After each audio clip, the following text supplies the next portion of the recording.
It's always Karl. It's just the whole eclectic mix of books. I'm looking at Kant. I'm looking at Nabokov. Total works of Evelyn Waugh. I mean, that's Karl. The man of everything. Hello, Vogue. My name's Amanda Harlech. I'm one of Karl's dearest friends, and I'm here today to take you on a very, very special tour of his house outside Paris. So why don't you follow me?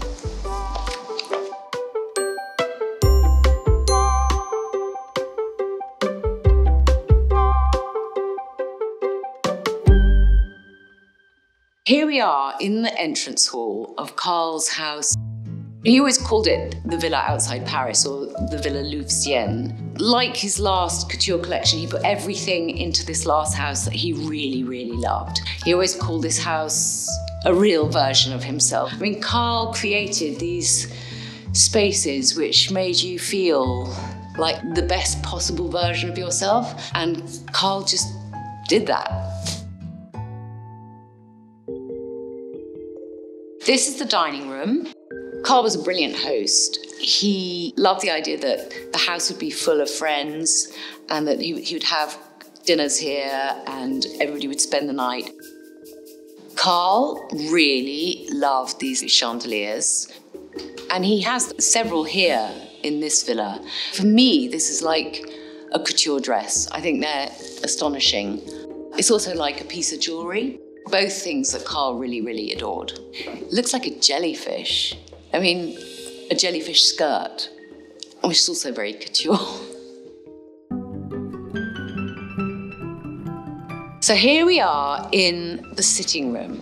Karl was about as varied as his houses, his worlds, his interiors, his very eclectic likes and dislikes. So you've got the intellectual side and the television. Karl loved to watch the news, so when we had dinner, the news was on all the time. It literally there for 3 hours, and we would have the same strap lines going underneath the breaking news. But he also liked to watch Dancing with the Stars, because being a champion ballroom dancer in his youth, he also really, really loved silent movies. So you have Dr. Mabuse, or you have the Cabinet of Dr. Caligari, all of which is very much in this house. And something else I'd like to show you is this wonderful Bruno Paul furniture, which Karl was obsessed by, reupholstered in Karl's fabulous colours, this sort of German expressionist blue. Bruno Paul was an architect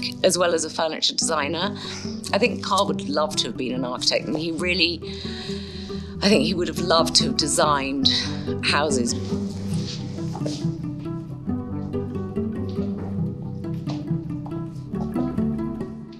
And here we are in the music room, or should I say the cinéma room, because Karl adored their furniture and all their designs. We have the cinéma piano. He always used to tell a story that he wanted to play the piano, but his mother said he had such ugly hands that he wasn't going to be allowed, and also the idea of him practicing would drive her insane. I mean, she was a very brilliant violinist, and a child, I think, possibly playing the wrong notes or something would be intolerable. It's quite bad. Karl loved the shape of pianos, and even though he really wanted to play them, he loved listening to piano music. I think he really wanted the music room to be a place where there could be concerts. I've just remembered, Steinway asked him to redesign the Steinway Grand, which he did. It was this extraordinary black and lacquer red and was used for photographs. And then after about a year, it was used as a bar where people would put their drinks down. And I said to Karl, was he going to give it to a conservatoire, for example? He didn't say anything. The piano disappeared. And then one fine Easter morning, his 2 lovely furniture removers turned up at my house, and there was the grand piano, which is the most wonderful, wonderful present I could ever receive. Beautiful, beautiful, beautiful, beautiful, inspiring, incredible, Life is so dull otherwise. And now I want to take you to a very, very special room. Follow me. This is, I think, Karl's recreation of his childhood room. But what's really important in this room is the Menzel. Here is the copy of the painting, actually, by Menzel, of King Frederick having lunch with Voltaire. And this really set Karl on his journey towards recreating an 18th century intellectual, extraordinary way of life. I mean, if anybody had a Versailles complex, it was Karl. And it's interesting that he kept this painting, which he saw as a 10-year-old, I think, and wanted for Christmas. He was so furious that his parents couldn't get it, that I think they went back into Hamburg to buy it on Christmas Eve or something. But I love the idea that this child, this precocious, sophisticated child, stood and saw this painting through the window of the shop and thought, that's how I want to live. So follow me and I'll take you upstairs.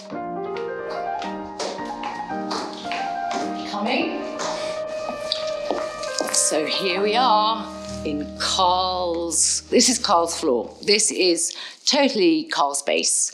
Everybody knows Karl loved books. He was a bookaholic, a bibliophile, a paper freak, an ink vampire. He had book fiends finding books for him all over the world, and everything about books, including their contents, Karl adored. He lived in this paper world, and he surrounded himself, yes, with these installations of books. But he knew where every single book was, even though it looked like total chaos. It's like a gift that he could see the abstract X-ray of things, almost like the essence of things. Just as his homes were flawlessly decorated, he himself was flawless. I mean, God knows how long it took him to get dressed, which might account for him being a bit late sometimes.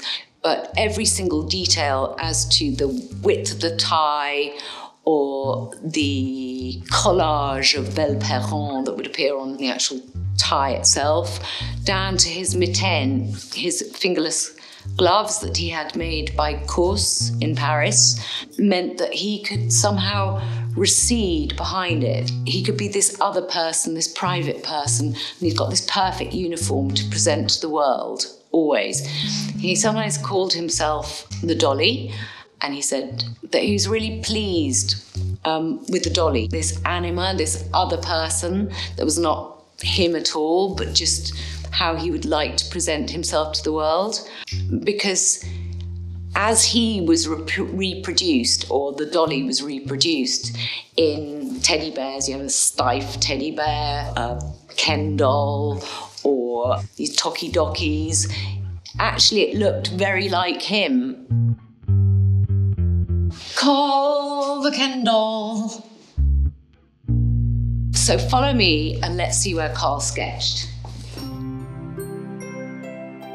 This is where Karl would sketch. He would sketch really fast, really brilliantly. I mean, that is the discipline of, say, a musician or a cabinet maker. I mean, Karl sketched all the time, night and day. The huge waste paper bins everywhere because he would throw away as much as he kept. He used the Shemura eyeshadow, actually, for colours. And I can just remember any idea would come out as a visual and then he'd just throw it,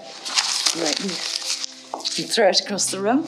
And he also collected a lot of desks, and this is one of his favourite Zekeli desks.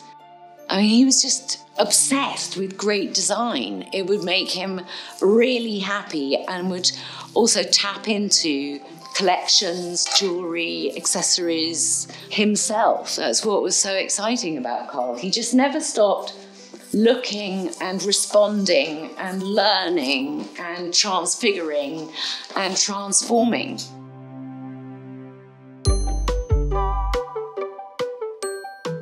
So thank you, Vogue, for being with us on this very special visit to Karl's house outside Paris. And I know Karl is very amused by my complete lack of historical knowledge. And if Karl was here today, he'd be so happy to see everybody, and he'd be wanting everybody to be enjoying the house just as he always hoped he would do.